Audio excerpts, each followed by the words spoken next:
अस्सलाम वालेकुम वरहमतुल्लाहि वबरकातुहू। Hi hello welcome to my channel అండి। ఈరోజు అయితే కనుక కాకరకాయ కూర అండి। కాకరకాయ కూరకి నేను ఇక్కడ పల్చగా కాకరకాయ కటింగ్ చేశానండి। కాకరకాయ మిషన్ అండి ఇది। కాకరకాయ మిషన్ ఒకటే కాదండి, అన్ని క్యారెట్ తురుము చేసుకోవచ్చు, కొబ్బరి తురుము చేసుకోవచ్చు, క్యారెట్ తురుము చేసుకోవచ్చు। క్యారెట్ తురుముకి అయితే ఇంకా ఇది పెడతా నేను, మామూలుగా ఆలు తురుముకి అయితే ఇది పెడతాను, కాకరకాయ తురుము కూడా ఇదే పెట్టాను। ఇది పెడితేనే మనకు ఎంత పల్చగా వచ్చిందంటే చాలా పల్చగా ఉందండి। అసలు మన చేతితో చాకుతో కటింగ్ చేయాలంటే చేయలేము అసలు। చూడండి ఎంత చక్కగా వచ్చేస్తుందో, మన గింజలు కూడా సైడ్కి వెళ్ళిపోతున్నాయి, చక్కగా పీసులు మాత్రం ఈ లోపలికి వచ్చి పడిపోతున్నాయి। చూడండి బాగుంది, చాలా యూస్ఫుల్గా ఉందండి ఈ మిషను, కాకరకాయ మిషను, ఆలు మిషను, కాకరకాయ మిషను, క్యారెట్ తురుము అన్నీ ప్రతిదీ మనం తురుము చేసుకోవచ్చు దీంతో, మిషన్తో। చూడండి మనకు డబ్బా లోపలికి మాత్రం మిషన్ లోపలికి ఇలాగ తురుము పడిపోతుంది, వేస్టేజ్ అనేది మనకి ఇలా సైడ్కి వెళ్ళిపోతుంటుంది అనమాట। చూస్తున్నారు కదా, వేస్టేజ్ అంతా మనకు సైడ్కి వచ్చేసింది। ఇప్పుడు నేను కాకరకాయ కూర అనేది వండుతున్నాను, ఫ్రై అయితే కాదు కూర।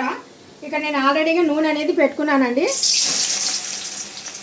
నూనె కూడా చాలా తక్కువగా వేసాను అనమాట, ఎక్కువ నూనె అయితే ఇంకా బాగోదు।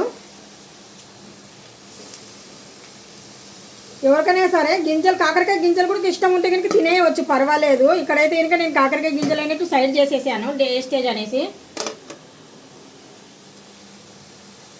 ఇందులో కొద్దిగా నేను పసుపు ఒకటే యాడ్ చేస్తాను, ఇంకా ఏం యాడ్ చేయనండి। ఎందుకంటే కనుక మనం ఉప్పు అనేది ఇప్పుడే వేసామనుకోండి, ఉప్పు కానీ ఉల్లిపాయ కానీ టమాటో కానీ వేసి ఇందులోనే డైరెక్ట్గా వండితే చేదు అనేది మనకు తగులుతుంది, ఆ చేదు ఉండకూడదంటే కనుక కాకరకాయ ఒకటి ఫ్రై చేయాలా, కొద్దిగా పసుపు వేసి, పసుపు వేసినా వేయకపోయినా కానీ సరే సంథింగ్ ఏమి ఫరక్ రాదు, వేయకపోయినా పర్వాలేదు, కాకపోతే నేను జస్ట్ కొద్దిగా వేసాను అంతవరకే।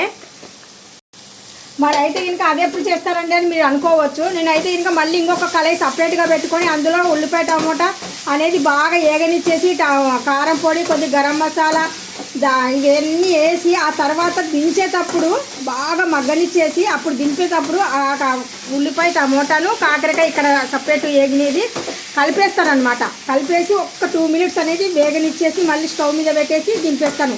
డైరెక్ట్గా ఇందులోనే టమోటా ఉల్లిపాయ ఇవన్నీ వేసామనుకోండి, ఇది ఉడికి దీంట్లో నుండి వాటర్ వస్తుంది కదా, చేదు అనేది ఎక్కువైపోయి తినలేమన్నమాట। ఇలాగైతే 100% తినగలుగుతాము।